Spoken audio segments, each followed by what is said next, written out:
assignments, doubts, exams. We have got you back. EduPlanner make every chapter easy to understand. Stay tuned, learn more, grow with us.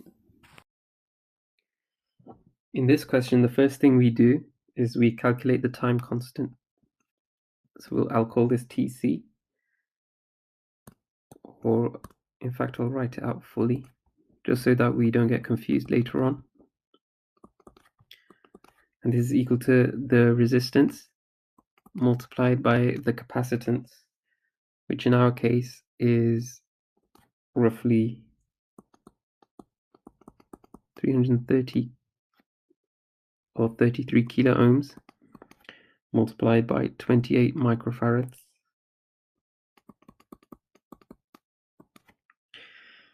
And then this will get us a constant of 0.924 seconds.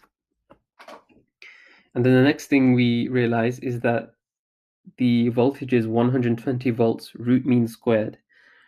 So the period of the voltage is given by 1 over 120, and that's roughly equal to 0.083 seconds. And from here we notice that the time constant is much greater than the period, right? So this implies that the voltage across the capacitor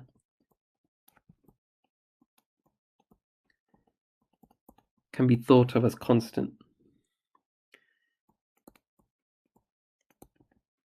And this is an important observation to make because this means that the average voltage is equal to the peak voltage. Now that we've done this, using Ohm's law, we can say that the average current is equal to the average voltage over the resistance, which is equal to the peak voltage over the resistance. And the peak voltage is given by root 2 multiplied by the RMS voltage. And in our case, this will be root 2 multiplied by 120 divided by the resistance. And this is equal to 5.1 milliamps. Now the next part of the question, with a different capacitance, you will get a different time constant. So the new time constant will be same calculation as before, just a different value. So it will be R multiplied by C naught, which is equal to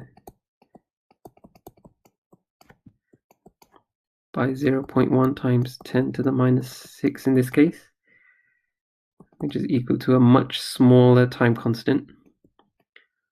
So I can already tell we won't be able to use the same approximation that we did in the first part of the question. So now, because the time constant is smaller than the period, the potential difference across the capacitor is rippled. And I think you can see this in one of the figures in the chapter. I don't recall which one exactly. So now this means, or the implication here, is that the average voltage is very, very close, or roughly the same as the RMS voltage. So the average current, using Ohm's law again, will just be V RMS over R, which is equal to 120 over the resistance. And that would be roughly equal to 3.6 milliamps.